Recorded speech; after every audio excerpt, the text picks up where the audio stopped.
我叫阿文，是一名刚毕业的大学生，来恐龙岛当保安的第3天。黑心实验室研发的变异恐龙冲破了围栏，整座岛彻底失控，所有人都逃了，没人通知我撤离。昨晚暴龙袭击保安亭时，屋顶和墙壁轰然倒塌，我被气浪掀翻在地，额头撞在桌角，血顺着眉毛流进眼睛，视野里的一切都成了暗红色。暴龙的前爪穿透东墙，钢筋混凝土像打针似的刺痛。倾盆大雨中，我摸到消防服，斧刃砍在窗户铁丝网插销上蹦出火星的瞬间，它的尾巴横扫过来，监控屏和铁皮柜像玩具般飞撞在墙上。借着这股冲击力，我滚出倾斜的保安亭，后背在碎玻璃上擦出火辣辣的疼，雨水混着血水糊住视线，我连滚带爬冲进树林。暴龙的嘶吼就在身后5米处，它每一步都让地面震颤，粗壮的树干被撞得拦腰折断，枝叶砸到我背上，闪电劈开夜空的刹那，我看见前方倒伏的巨树，足有2人合抱组，根部断裂处露出被蛀空的树心，像个天然避难所。扑进树洞的瞬间，暴龙的头擦着树顶面，腥臭的咸水滴在我后颈，它开始疯狂撞击树干，巨树在摇晃中发出声音，树渣簌簌落在头顶，我蜷缩着，听着它用獠牙啃咬树皮的声响，每一次摩擦都像锯在神经上。不知过了多久，撞击声变成徘徊的脚步声，直到天蒙蒙亮，那沉重的呼吸才彻底消失在晨雾里。清晨7点，我拨开堵在洞口的藤蔓，右脚的伤口已和袜子粘连，扯下来时带起一片血痂。没时间管这些，我必须找到大部队。昨天直升机往西边飞去，码头应该在东边方向。我攥紧拳头朝东前进，走了不到半小时，腥臭味钻进鼻腔。林间空地上5具尸体散落在藤蔓里，都穿着印着生物资源调查的深蓝色连体服，背后却别着匕首。旁边的背包被撕开，保温箱摔在地上，白色蛋清混着血水流进泥里，泛着诡异的荧光。难道昨天下午的惨叫声是这里传来的？突然听见微弱的喘息，树干后躺着个穿同样制服的男人，左胸有个贯穿伤，暗红色血泡正从伤口往外冒。他右手死死搂着银色金属箱，指节因用力而发白，箱锁上挂着半枚恐龙蛋碎壳。喂！我蹲下去摸他的颈动脉，岛上到底怎么了？他喉咙里发出沙哑的声响，眼球艰难地转向我，又转向金属箱。我这才看清箱子侧面的透明窗口，12只试管里，淡绿色液体悬浮着白色絮状物，是提纯后的恐龙蛋井。我心想他们是来偷恐龙蛋的。男生用尽力气开口：是，变异，他们。他突然剧烈咳嗽，血沫喷在我手背上，头一歪没了气息，眼睛还圆睁着。我费了劲掰开他僵硬的手指，金属箱的密码锁闪着红光，旁边尸体的腰后露出枪套，抽出来是把博莱塔922，弹匣里剩4发子弹。我把枪别在腰后，继续朝东走。太阳渐渐升高，热带森林闷热得像个蒸笼，空气潮湿的能拧出水。我又困又累，脚步沉得像灌了铅，每走一步都要用尽全身力气。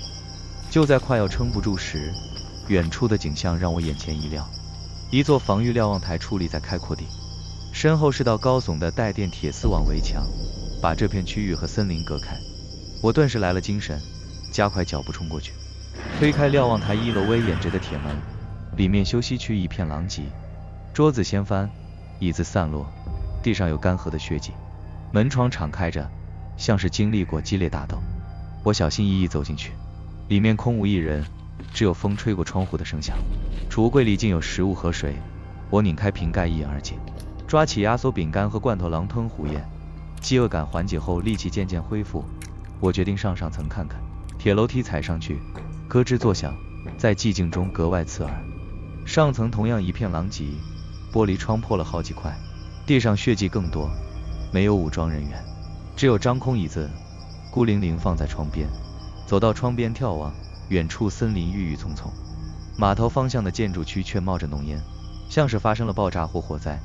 看来码头也出事了，但我必须去那里，只有到了码头才能弄清真相，才有机会离开。下楼时，我找了个袋子，装了些罐头、压缩饼干和水，以备不时之需。走出瞭望台，我来到铁丝网围墙前。围墙很坚固，但不远处有个破洞，足够一个人钻过去。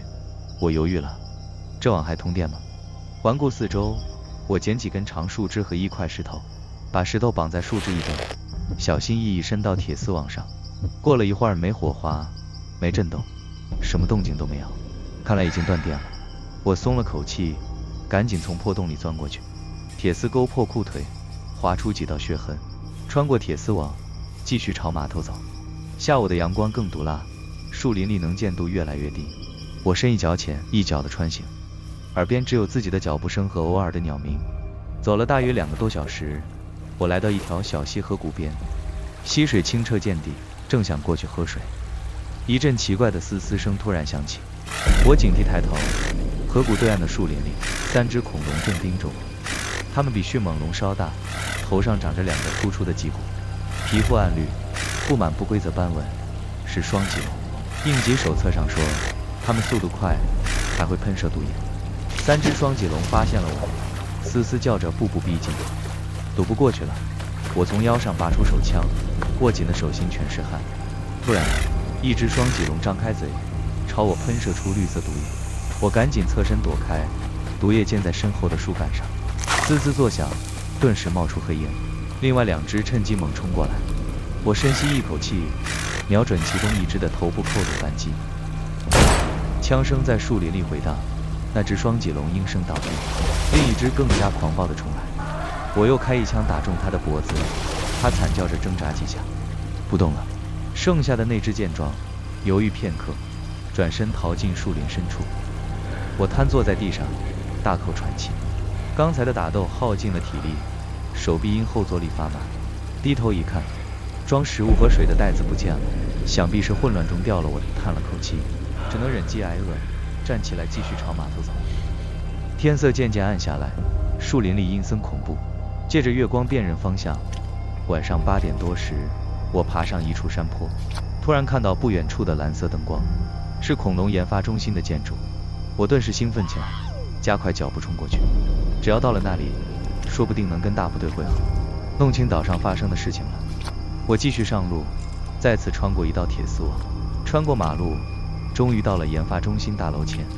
大楼里一片漆黑，只有门口几盏灯在闪烁，透着诡异。楼里空无一人，地上散落着文件和设备，一片凌乱。我的心提到了嗓子眼，小心翼翼走进去。就在这时，不远处的室内玻璃窗里映出一个迅猛龙的影子，那影子正在移动，显然发现了我。我的心脏瞬间被恐惧攫住，浑身血液仿佛凝固了。我知道，一场生死搏斗就要开始了。